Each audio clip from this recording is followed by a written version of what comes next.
All right, this is something a little new. I just was thinking that I haven't done many videos lately on my Skatepark Mark YouTube channel, and there's a lot of reasons for that.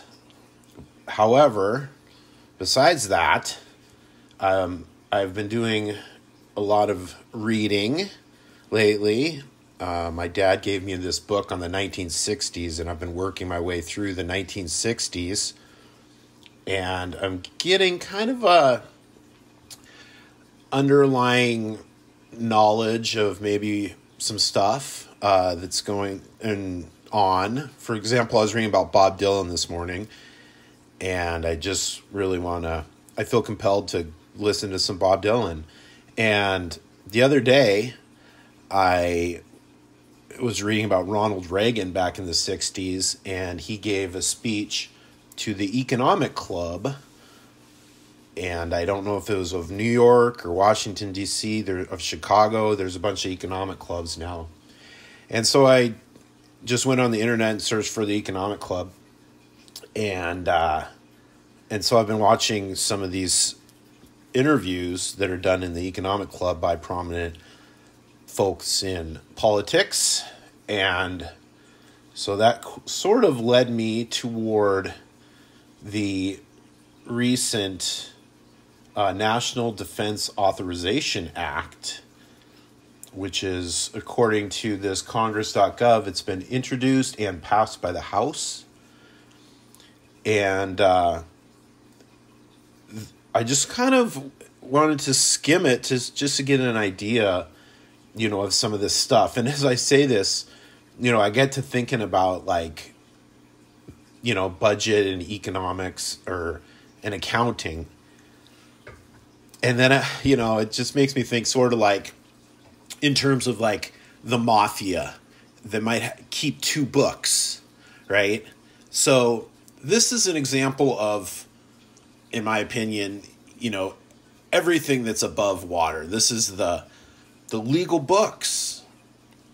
And as American people, I don't necessarily think that we have the faintest idea of even what, is public knowledge for, say, the world to take advantage of, if you wanted to look at it. So, investigating this sort of stuff, I don't think is like a threat. I think it's good for us people to know, what these politicians are up to, and that, and keeping that in mind, it's good to know that there's also a secondary books, the secret stuff that's not in this, and that stuff is legitimately awesome.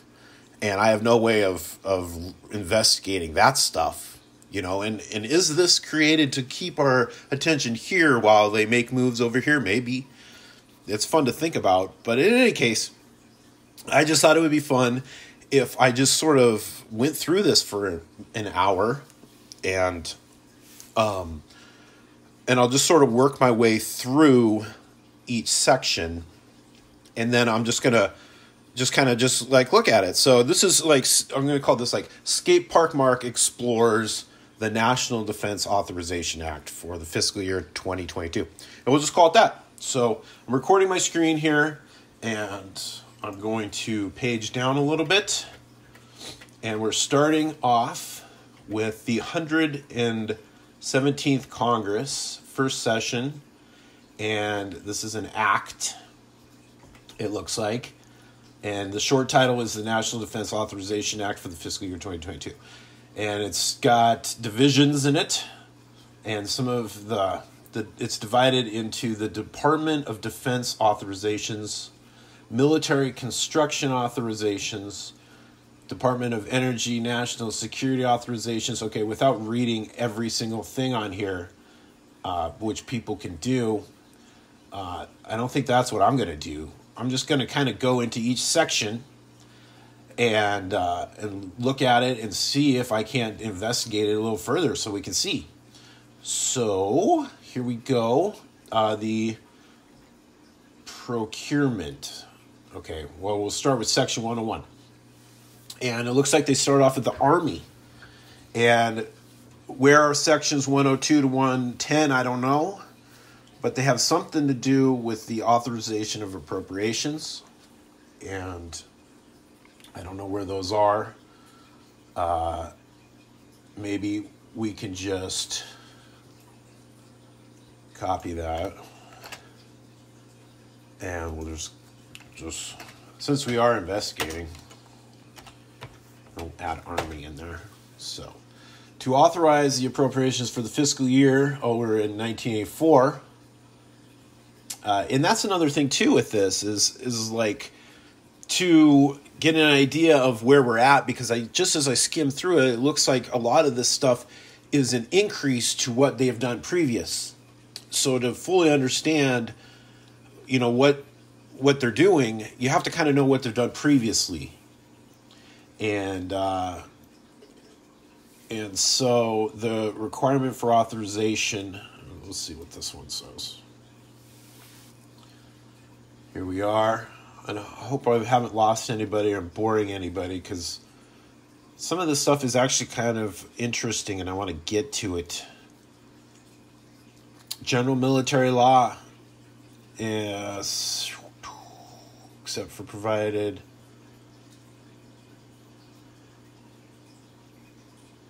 Well, this might just kind of go into the components, of what the Army needs. They got physiological hazards. They have psychological hazards. They have infection hazards. They have safety hazards. So we got to keep our Army safe. So who knows what Section 101 to 110 is. But for the sake of time, let's just go right into this. Let's look at this AH-64E Apache helicopter. Apache helicopter. Here it is, folks. It's the latest version of the AH-64 used by the Army, known as the Apache Guardian. Let's look at some images. So our Army likes this and wants more of it. And these things look wicked awesome. I'm sure the technology's there, although they look a little small. Like there's two people in them. So you might need like a whole bunch of them flying at you in attack mode. So those look great. And we need those, but let's see what the UH, so let's just see what these look like.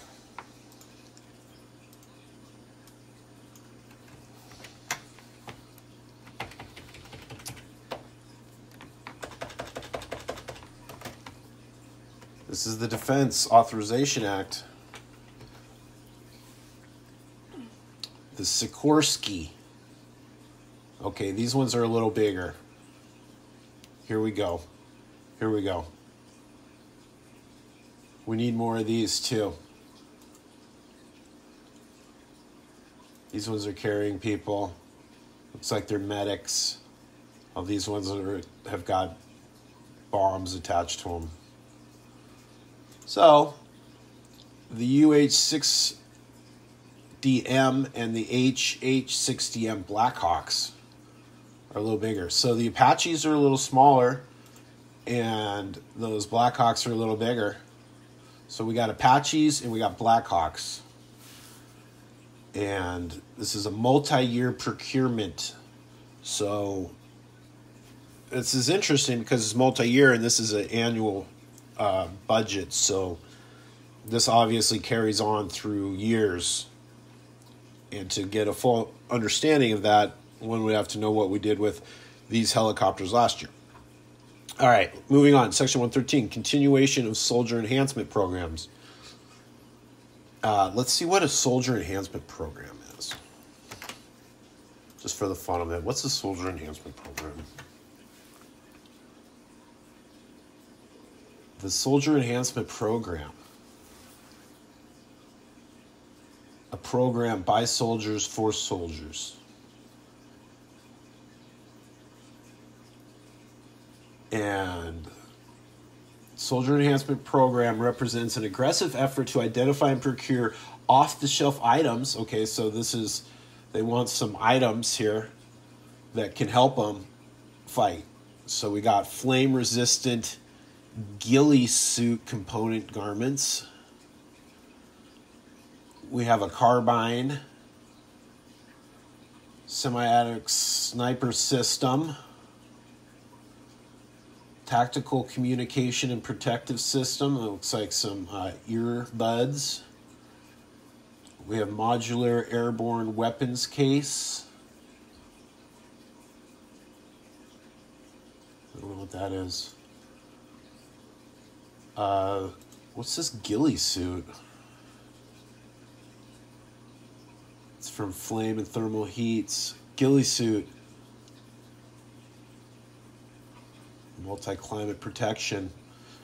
Okay, so that bit of the Soldier Enhancement Program, it's the continuation of it, and this might include weapons, could include bullets, includes safety clothing and communication. So this is probably a pretty big budget. So we might have to investigate that one further. All right, Section 114, strategy for the procurement of accessories for the next generation squad weapon. Let's see what a next generation squad weapon looks like.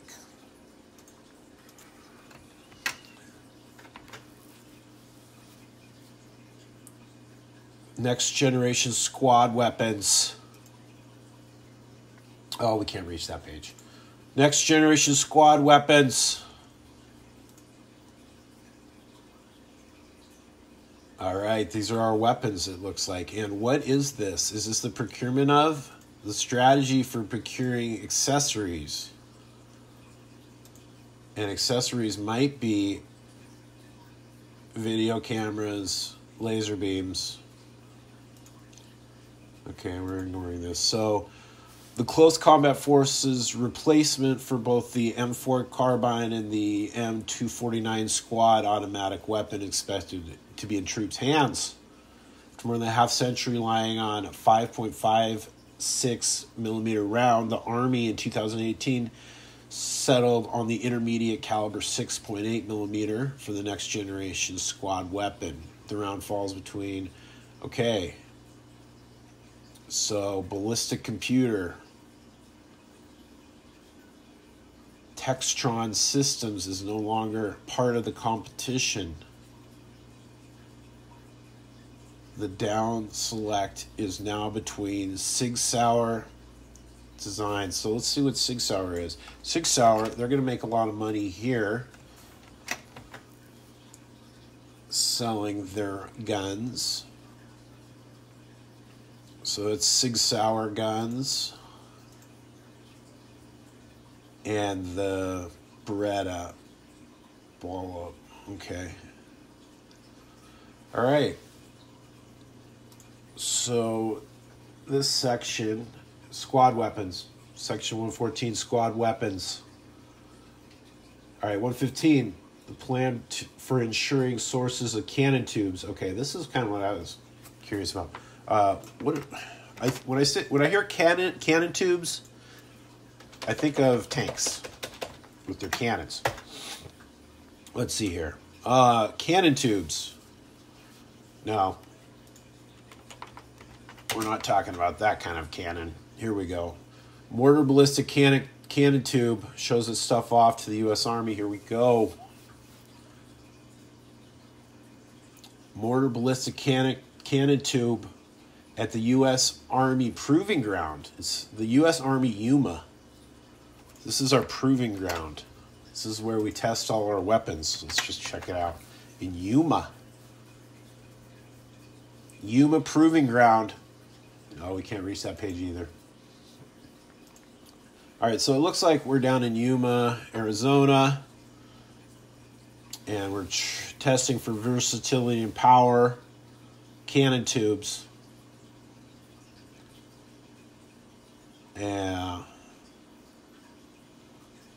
Yeah, GPS guided, precision guided mortar munitions, mortar tubes, mortar cannons. Been in the field for 20 years.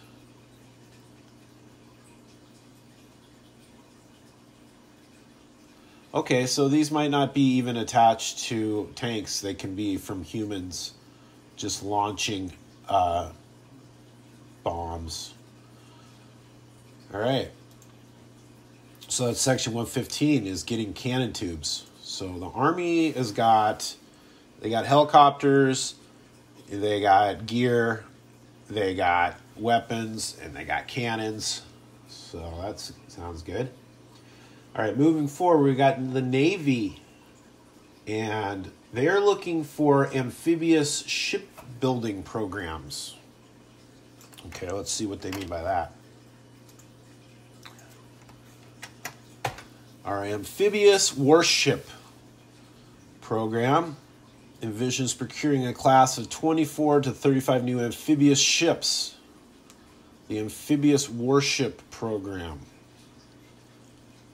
The acronym's LAW, and I don't know where the L and the A come from. The W is probably warship. So light amphibious, there we go. It's the light amphibious warship. Let's check that out. Light amphibious warship. Light amphibious warship. I'm trying to get a picture. Light amphibious warship.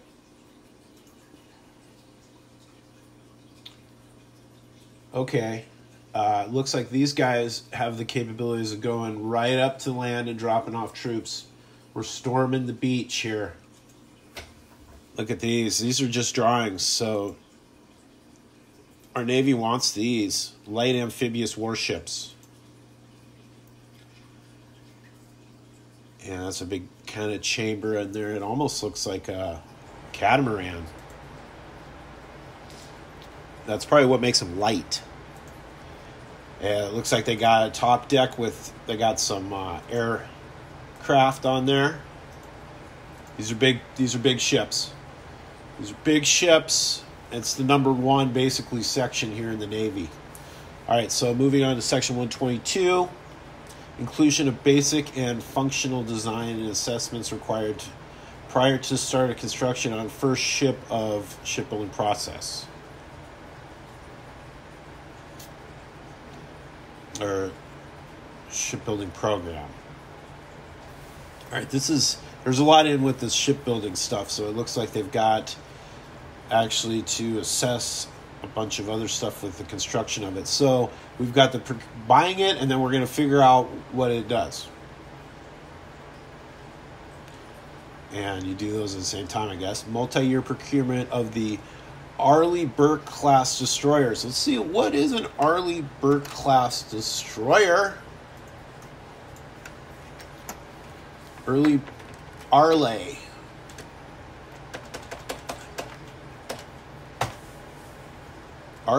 Burke class destroyer.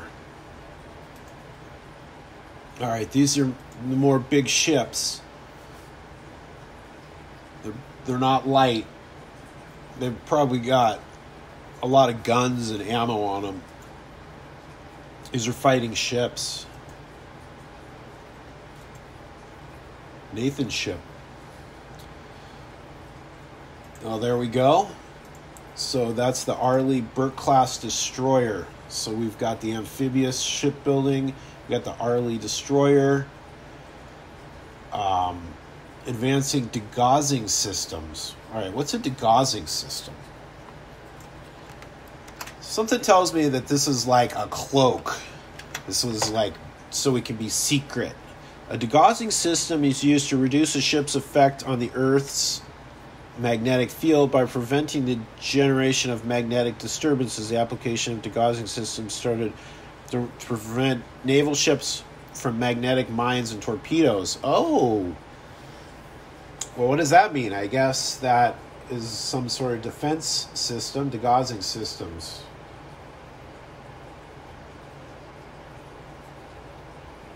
Ship's hull is made of steel. It acts like a large floating magnet. So when the ship moves through water, it might be easy for people to shoot stuff at it because it just goes toward the magnet. So they probably have to have some kind of counteracting mechanism here. So technically speaking, the Earth is nothing but a dipole magnet. Okay, so we're looking at these systems on this particular boat. Let's see what that looks like. This boat, and it's degaussing. The warship, the DDG-51,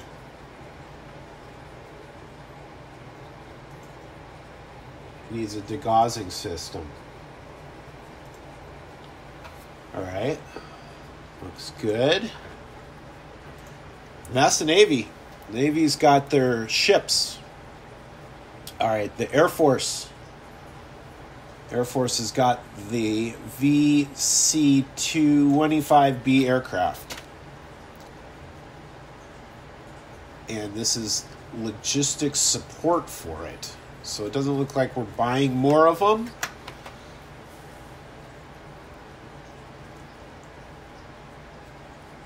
Okay, so this might be Air Force One. So we got to keep that safe.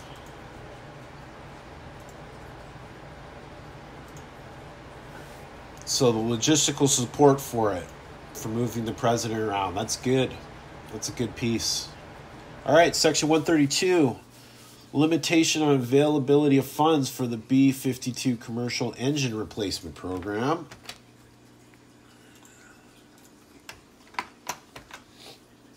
Okay, so the commercial engine replacement program intends to replace the B-52's aging TF-33 engines with new commercial engines. According to, okay, so what does this look like? Here's our engines. And these are on the B-52s. And these are, here's a B-52, these are bombers. Bombers look like they're getting new engines.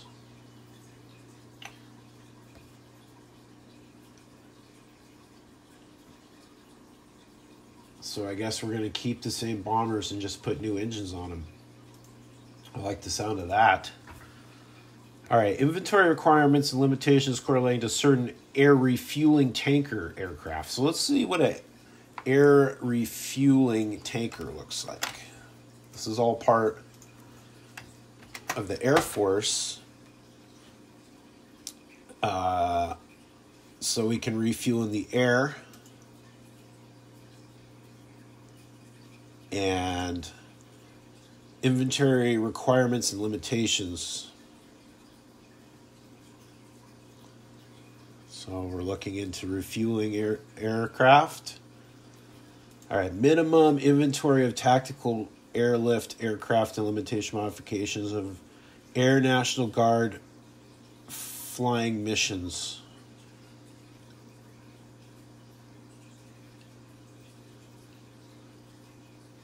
Tactical airlift aircraft and limitation. So I don't know what that means. Let's just search the whole thing.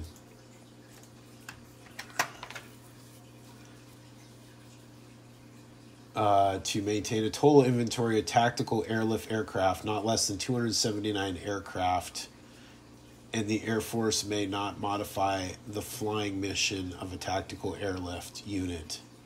So what's a tactical airlift unit? And we have 279 of them.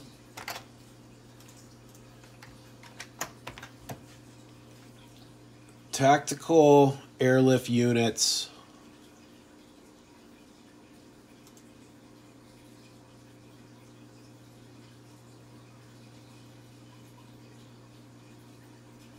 These just look like big planes to probably carry a bunch of soldiers over to the Middle East or wherever they're going. We have 279 of them. Tactical Airlift Group. And I don't know what I'm talking about here, so obviously. But I'm learning. All right, Procurement Authority, Section 135. Procurement Authority for certain parts of the ground-based strategic deterrent cryptographic device.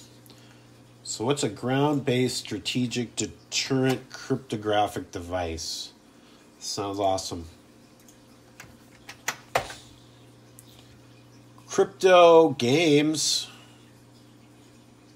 Okay, so this is Northrop Grumman. This is probably another big company that is going to make money from this whole deal. Ground-based strategic deterrent. I don't know what this stuff is. Intercontinental ballistic missile system.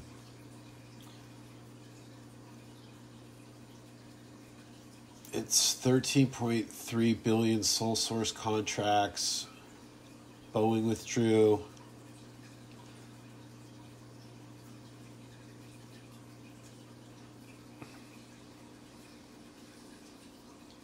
Ground-based strategic deterrence. So something tells me that this has a little bit to do with the Air Force fighting against people shooting missiles at us. Ground-based. Cryptography. Well, it's got it's codes. So it might be cracking codes of missiles. All right, we'll move on. 136. The sense of Congress on Joint Surveillance Target Attack Radar System. Aircraft. So what is that? More Northrop Grumman. The Joint STARS, the Northrop Grumman E-8 Joint Surveillance Target Attack Radar System, is the United States Air Force airborne ground surveillance, battle management, and command and control aircraft. So it's an aircraft that does ground surveillance.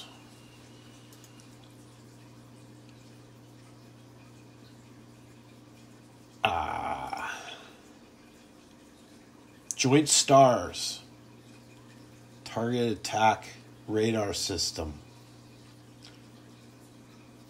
I don't know. This one might be for just dropping nukes. It's the sense of Congress on the Joint Surveillance Target Attack Radar System aircraft. What do they think about it? What do they think about this?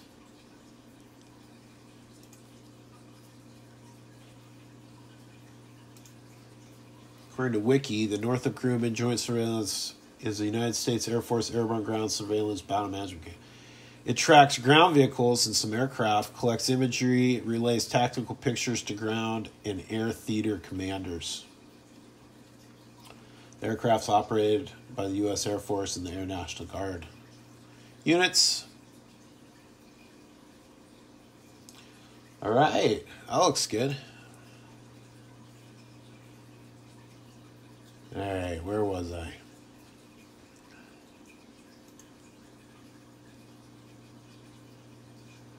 Limitations on availability of funds for the retirement of the RC-2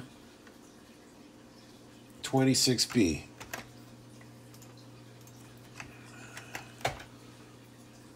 So we're looking at retiring this. It's a highly mobile intelligence, surveillance, reconnaissance platform, counter drug and narco operations.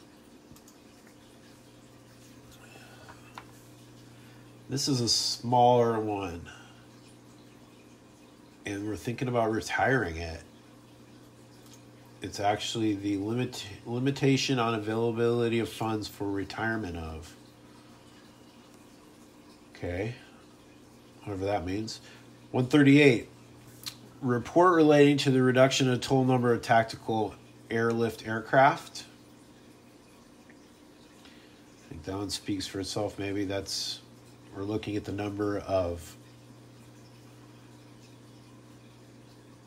airlift aircraft.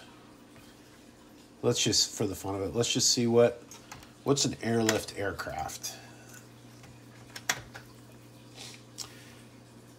Airlift. Oh, here we go. This is the one with that front that comes down.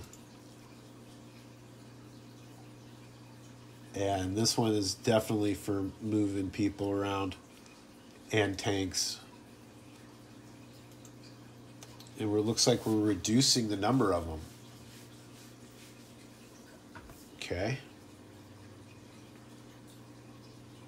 All right, multi-service matters. Moving on. Implementation of affordability, operational sustainment cost constraints of the F-35 aircraft program. So now we're looking at the F-35.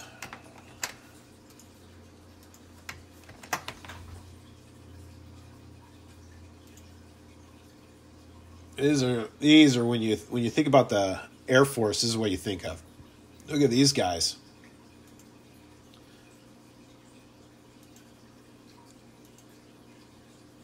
So these guys are just flying monsters. The affordability, operational sustainment, cost constraints. So they're probably expensive, is what I'm guessing. And we're going to check out the limitation on availability of funds. So the F-35, that's a fighter craft. Limitation for aircraft systems for the Armed Overwatch program. So let's see what the Armed Overwatch program is. Armed Overwatch programs, an effort launched by the U.S. Special Operations Command to purchase 75 manned fixed-wing aircraft to perform close air support precision strikes.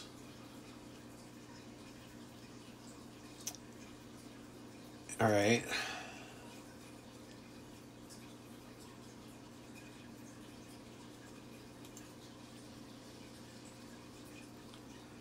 Once again, these are small. They look nimble. All right, so we got the Overwatch program. That's close striking. Major weapon system capability assessment process. Major weapon systems. What's a major weapon systems? We're talking about major weapons now.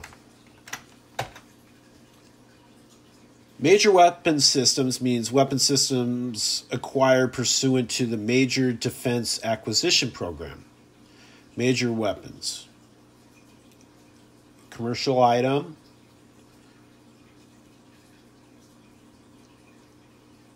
So,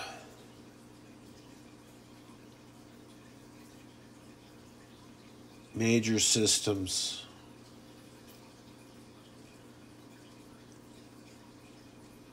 $234.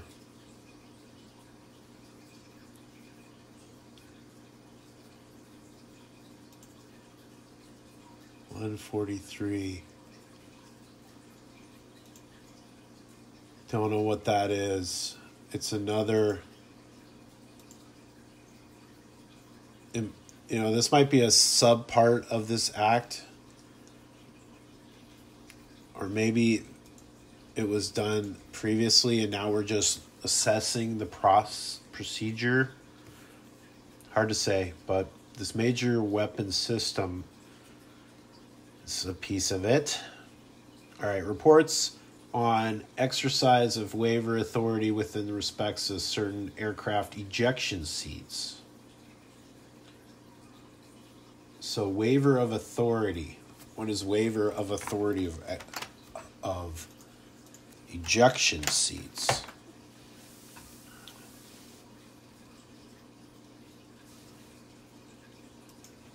let's see what a waiver of authority is. Or waiver authority. The authority to grant public health emergency-based waivers of the Social Security Act, Health and Human Services, when two things are true. The Secretary declares public health, the President declares national emergency.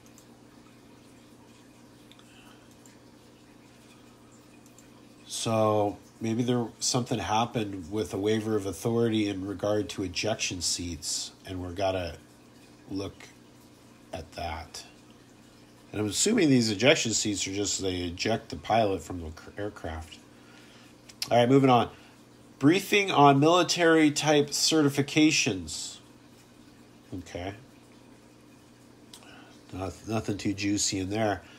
All right, let's look. Now we're moving to 2, research, development, test, and evaluation. And this is starts just the way the previous section did, or section, or title, segment. Starts with 201, the authorization of appropriations. And then we kind of skip to 211. And duties of regional activities of the Defense Innovation Unit. Okay. What's the Defense Innovation Unit? We're looking into the Defense Innovation Unit. The Defense Innovation Unit is a United States Department of Defense organization founded to help U.S. military make faster use of emerging commercial technologies. What does this look like? Accelerated commercial technology. Fast-moving department defense organization that contracts with commercial companies to solve national security. This sounds like a slush fund a little bit. Just some money on hand to do this, and maybe it requires a little bit less checkoffs. Entities, so they're looking for commercial people to work with them. It's not a DUI, it's a DIU. Helps minimize upfront costs for commercial tech companies interested in working with the Department of Defense.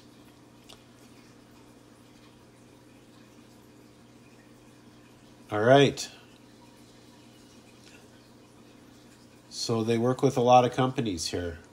So if you've got something that might help the soldiers, you can work with the Defense Innovation Unit.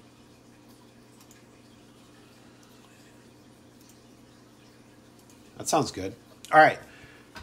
2012, modification of mechanisms for expedited access to technical talent and expertise at academic institutions to support Department of Defense missions. All right, what did I just read? Mechanisms for expedited access to technical talent and expertise at academic institutions. You know, I don't know what that means. That might be the ROTC. Who knows? All right, 2013. Modification of mechanisms for expedited access to technical talent and expertise at academic institutions. So,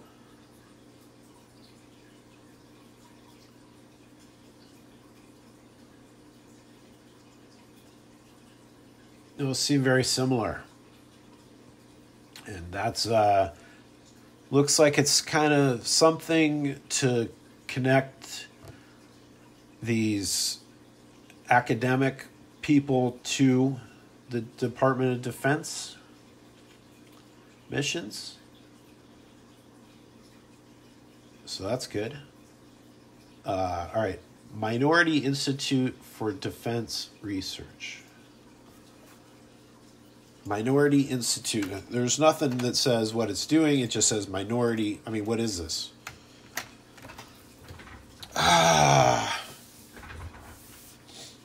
Brown and Turner praise the inclusion. It's like they just threw it in.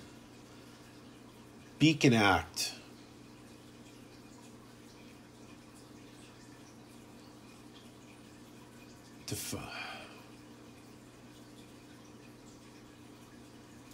I don't know what this is.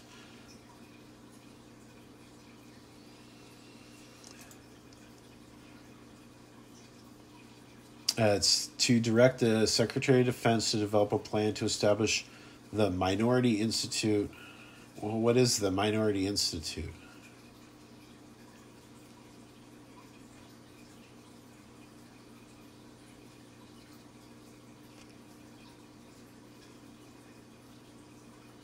That doesn't help me much.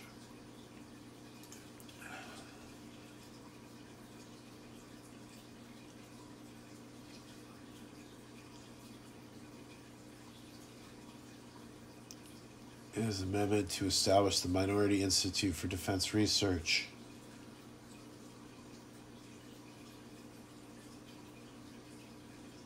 Large, talented, burgeoning scientists not yet tapped into. Our country's greatest strength is our diversity.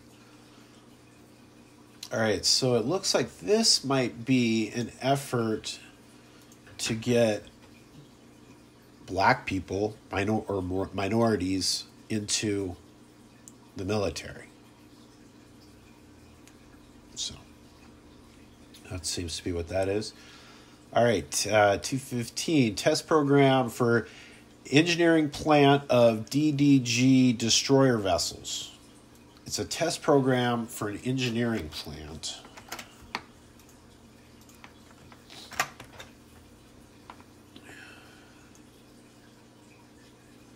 Guided missile destroyers, the DDG destroyer. And so this is a test program for engineering plant. All right. Anyway, let's move on. The consortium to study irregular warfare. What is irregular warfare? We're going to study it. Irregular warfare is defined in the United States Joint Doctrine as a violent struggle among state and non-state actors for legitimacy and influence over the relevant populations. Concepts associated with irregular warfare are older than the term itself. So this might be looking into China's and Russia's maybe meddling with our minds. All right, irregular warfare. It's a violent struggle, though, among state and non-state actors for legitimacy. One of the earliest known uses of the term irregular warfare in 1986 by former Nazi officer. The original 1970 German edition.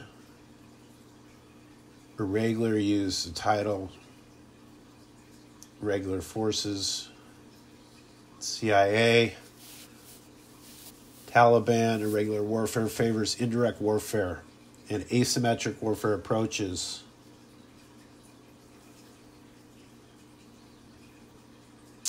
What's an asymmetric warfare?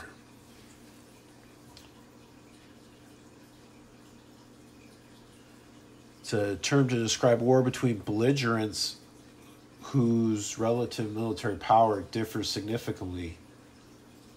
This is typically a war between standing professional army, insurgency resistance, unlawful combatants, asymmetric warfare, conflict between two belligerents.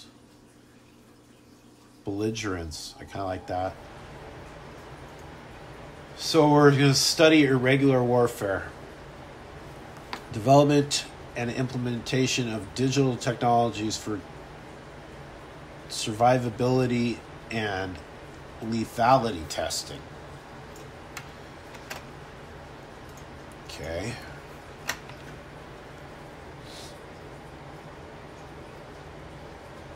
And survivability lethality.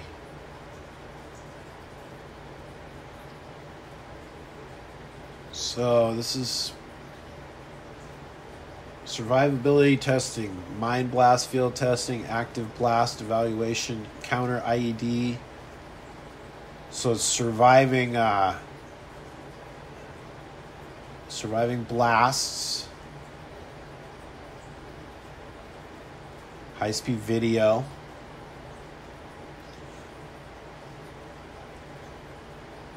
lethality. Gotta test how accurate the guns are.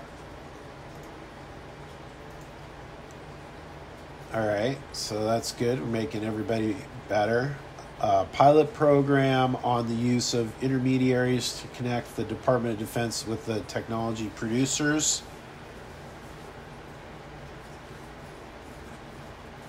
Okay, this looks a little bit like that Defense Innovation Unit. So we're working to connect commercial producers with the Department of Defense. The assessment and correction of deficiencies in the F-35 aircraft pilot breathing system. So we're going to look into this breathing system. Discourages normal breathing function via high pressure. Cool. So we're going to help these guys breathe right when they're doing a G8,000 million turn or whatever. Cool. All right. Identification of hypersonic facilities and capabilities of the major range and test facility base. So hypersonics capabilities of what's the major range? It's capitalized. The major range and test facility base is a set of test installations, facilities, and ranges which you regard as national assets.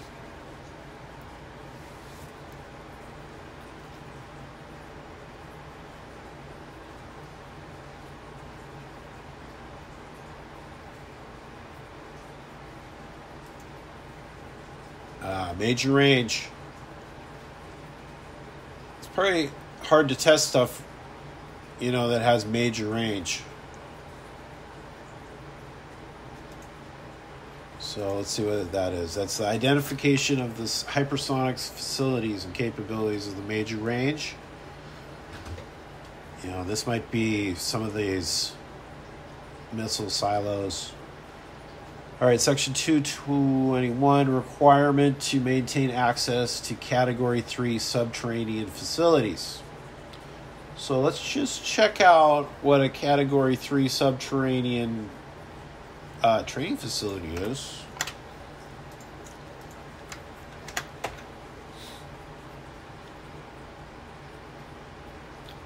So we're training our guys to fight underground at places like Crestwood,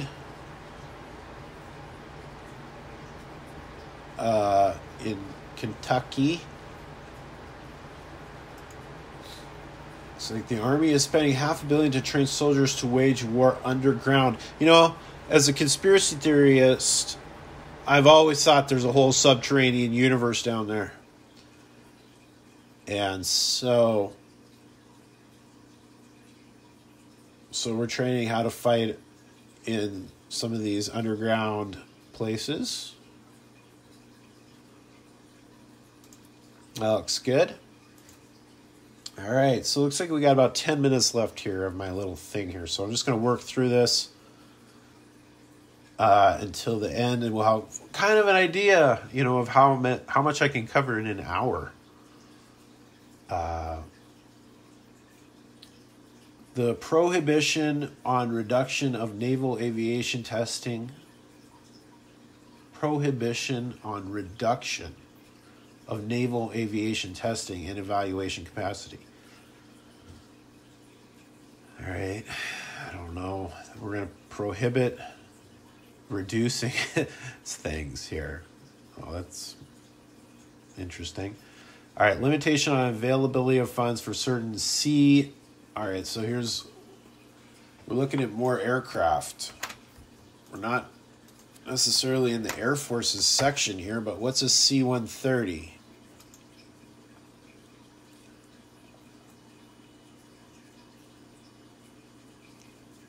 Nice. Looks like another big bomber. Limitation on the availability of funds for the VC-225B aircraft program. I feel like we've looked at this one. Yeah, here we go. This is that Air Force One. It's limitation on availability of funds for the aircraft program pending submission of documentation. I don't know. Moving forward, we've got funding for hypersonics. What are hypersonics? Hypersonics, it's an aerodynamic hypersonic speed. It speeds 5 times the speed of sound. So, hypersonics, are these planes? They go that fast, or are these hypersonic technologies? You can't tell if it's the plane or if it's the missile it's shooting. It's another successful solid rocket motor hypersonic test. Okay, world beware. We're pushing hypersonics. Funding increase for 3D printing infrastructure. So we're going to do 3D printing. We're going to increase our cold weather capabilities.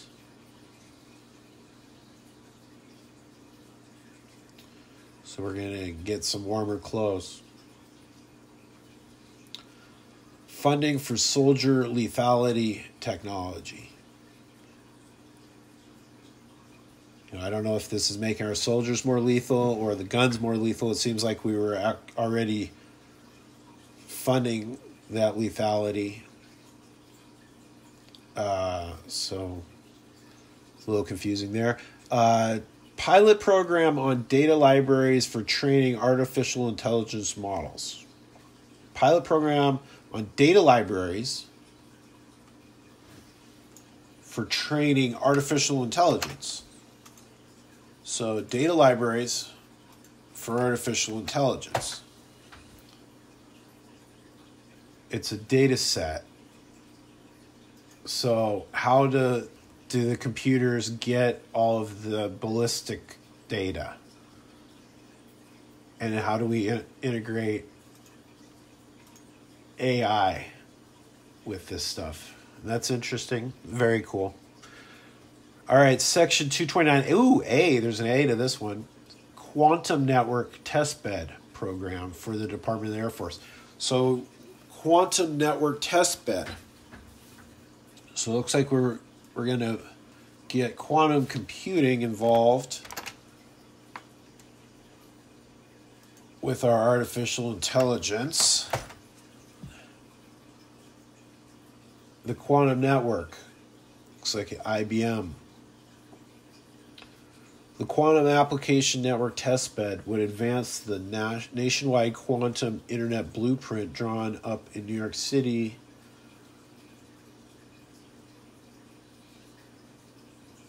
So, what's the Quantum Application Testbed? It brings together world-leading expertise in quantum technologies, optics, materials, networks, testbed operations, and other assets from Berkeley, Caltech. Build a proof-of-concept quantum network based on entanglement. The software control. Okay, so Caltech and Berkeley are working with QuanNet This is like real genius stuff here. Quantum network testbed. Cool. Real cool. All right. Section 231. Modification to annual report of Director of Operational Test. I don't know why we need money for that, but we need to change the annual report for the Director of Operational Test and Evaluation. Who's that?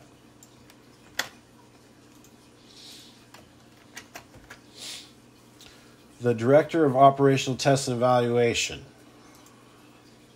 Oh, maybe I should have read that. Nicholas Gerton.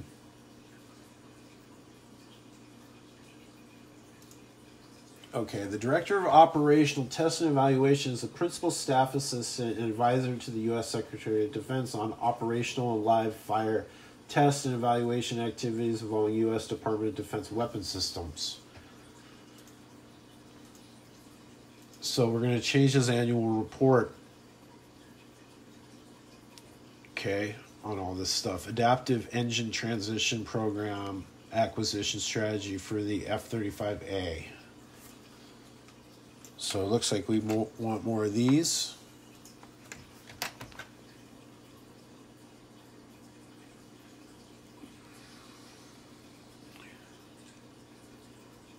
It's the Lightning II fighter plane. Advanced Propulsion System Acquiring Strategy for the F-35B and F-35C. So it looks like we're making these guys faster. Advanced propulsion for the Lightning II. Okay, so we've got a lot of money going on with these F-35s. Assessment and report on airborne electronic attack capabilities. All right, what's an airborne electronic attack? Sounds a little bit frightening. An airborne electronic attack is a European Union permanent structured cooperation initiative meant to equip future European military aircraft with new electronic warfare capabilities. The project is led by Spain. Electronic attack. Airborne electronic attack. What is an electronic attack? Electronic warfare. Any action involving the use of electromagnetic spectrum or directed energy to control the spectrum, attack an enemy or impede enemy assaults. The purpose of electronic warfare is to deny the opponent the advantage and ensure friendly, unimpeded access to the spectrum. An electronic attack, mostly referred to as an electromagnetic pulse, disrupts the reliability of electronic equipment through generating instantaneously high energy that overloads C transistors and other electronics. So we're going to have to figure out about all of this electronic attacking. Okay, so strategy for autonomy integration in major weapon systems. All right. We'll just work our way down through the end of the 200s. So, the assessment and report on autonomy integration, major weapons. What's autonomy integration?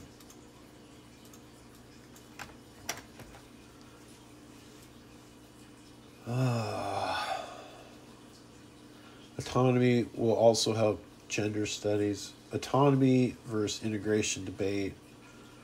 Autonomy integration. Autonomy integration.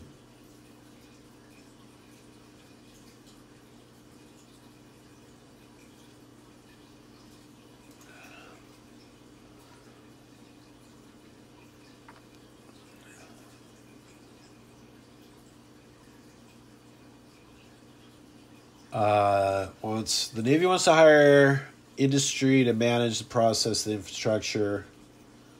It's Autonomy Integration Lab. Rapid Autonomy Integration Lab is an effort out of the service's unmanned maritime systems. The program will be a cornerstone for how the service develops and integrates autonomous capabilities in the future. Unmanned maritime systems. So this must be drones, maybe. Strategy for autonomy integration in major weapon systems. So, okay, using drones maybe to do major weapons. All right. Moving on. Roadmap for research and development, disruptive manufacturing capabilities. So what are disruptive manufacturing capabilities? The disruptive manufacturing technology includes things like rapid increase in quality and capability of robots in factories, as well as workplace 3D printing, virtual reality, moving. So disruptive manufacturing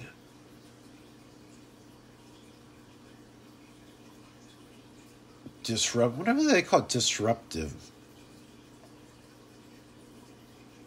The innovation and future.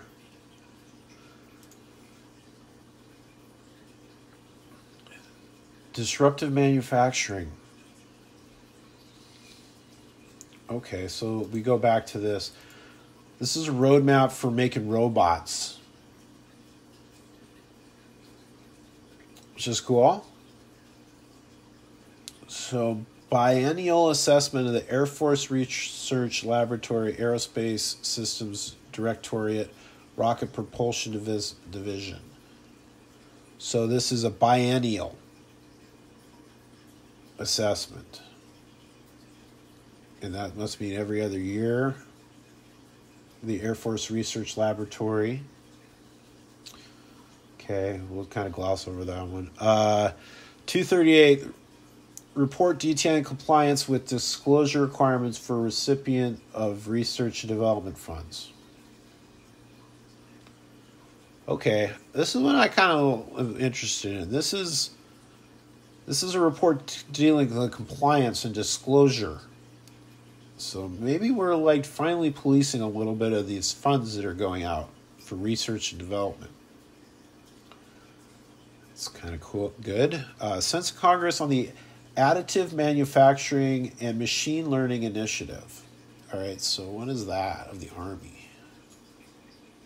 Additive manufacturing.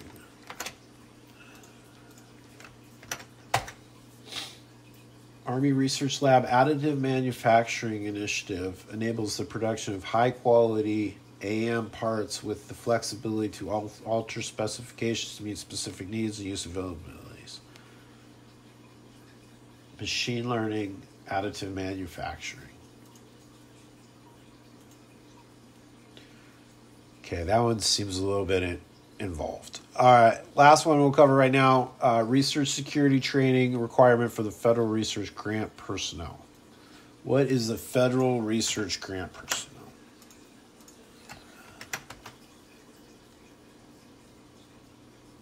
Develop your budget. Personnel establish the research security training requirement to establish research federal grant personnel. Grant programs. So this is research security training requirement for federal research grant personnel. So maybe this is a way. I have no idea what that is. But it seems awesome. All right. And with that, we'll end this little episode of Mark Explores the National Defense Authorization Act.